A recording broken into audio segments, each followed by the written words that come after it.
राजा का नाम वीर सिंह था। उसकी गद्दी पर बैठने के बाद पूरे राज्य में खुशियों की लहर दौड़ गई थी। राजा कठोर न्यायप्रिय था, पर हृदय से बेहद दयालु। वह रोज दरबार में बैठता और प्रजा की समस्याएं सुनता। किसानों को बैल, बीज और उर्वरक मुफ्त दिए जाते थे। गाय भैंसें दूध से लबालब थी। नहरें बह रही थी। त्योहारों पर पूरा राज्य दीपों से जगमगाता। हर घर में गीत गाए जाते, नाच होता और ढोल नगाड़ों की गूंज आसमान तक जाती। राजा और रानी साधारण वेश में भी गांव-गांव जाते और लोगों से हालचाल पूछते। लोग कहते थे, हमारे राजा के राज में कोई भूखा नहीं सोता।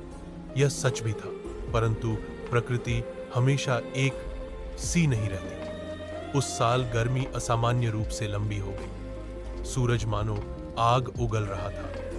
खेतों में दरारें पड़ने लगी। कुएं और तालाब सूखने लगे।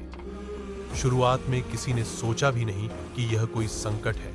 लोग कहते, बरसात थोड़ी देर से आएगी, लेकिन आएगी जरूर। राजा भी यही मानता था।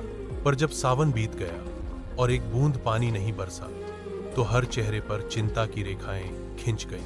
बच्चों की मासूम आंखों में सवाल था, माँ, खेत में धान क्यों नहीं उगा? और माँ चुप होकर आंसू पोंछ लेती। धीरे धीरे अनाज के भंडार खाली होने लगे। बाजार में कीमतें आसमान छूने लगी। गरीब लोग तो रोज का आटा भी नहीं खरीद पाते।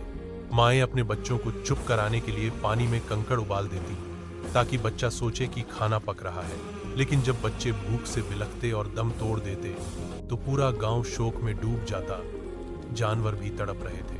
गायों के थन सूख गए, बैल खेत में गिरने लगे, पक्षी आकाश में उड़ते उड़ते नीचे गिर जाते। सड़कों पर लाशें बिखरने लगी। हर तरफ मौत का सन्नाटा छा गया। लोग कहते, यह राजा का दोष नहीं है, यह प्रकृति का प्रकोप है। पर राजा का हृदय अपने बच्चों की तरह प्रजा के लिए रो रहा था। राजा ने आदेश दिया, महल का खजाना खोल दो। सोना चांदी जनता के किस काम का? जब तक एक भी अनाज का दाना बचा है, वह मेरी प्रजा का है। महल के भंडार जनता में बांटे गए। सैनिक और सेवक गांव जाकर पानी और दवा बांटने लगे।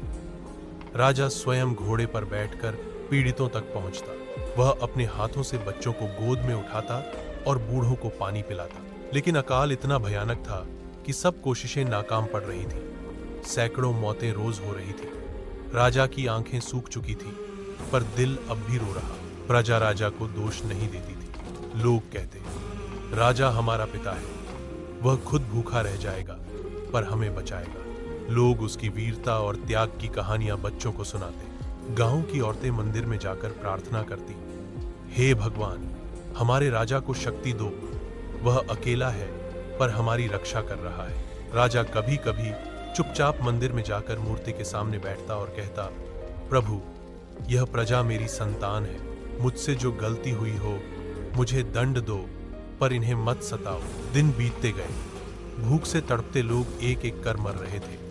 पूरा राज्य लाशों का मंजर बन चुका था। राजा ने सोचा, क्या यह मेरा अंत है?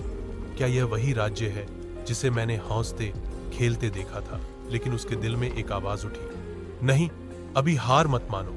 अभी भी आसमान तुम्हारी प्रार्थना सुन सकता है। ने राजमहल की छत पर चढ़कर आकाश की ओर हाथ उठाए और पुकारा, हे आकाश, हे धरती, यदि मेरी बलि से मेरी प्रजा बच सकती है, तो मेरी जान ले लो, पर इन मासूमों पर दया करो। कहते हैं, उसी रात एक चमत्कार हुआ। आसमान में अचानक काले बादल छा गए। बिजली कौंधी, गर्जना हुई और बरसों से प्यासी धरती पर बूंदें गिरने लगी। पहले तो लोगों को विश्वास नहीं हुआ, पर जब बारिश झमाझम होने लगी, तो बच्चे घर से बाहर निकलकर भीगने लगे। लोग नाचने लगे, ढोल नगाड़े बजने लगे, मवेशी खुशी से रंभाने लगे। राजा आंसुओं से भीग गया। उसने आसमान की ओर देखा और कहा, धन्यवाद प्रभु, आपने मेरी प्रजा को बचा लिया। बारिश ने धरती को फिर से हरा भरा कर दिया। सूखी नदियां बहने लगी। खेतों में फिर से फसलें उग आईं। भूखे लोगों के चेहरे पर मुस्कान लौट आई। राजा ने नए जोश के साथ अन्न भंडार भरे। उसने सड़कों, कुओं और तालाबों की मरम्मत करवाई। नए मंदिर और स्कूल खुलवाए। प्रजा ने कहा, हमने मौत देखी थी, लेकिन हमारे राजा की दया और ईश्वर की कृपा से हम फिर जी उठे। राजा का नाम इतिहास में अमर हो गया। लोग उसे केवल एक शासक नहीं बल्कि धरती का पिता कहकर याद करने लगे। उसकी प्रजा हमेशा कहती, अकाल ने हमें तोड़ने की कोशिश की थी, पर हमारे राजा ने हमें थाम लिया।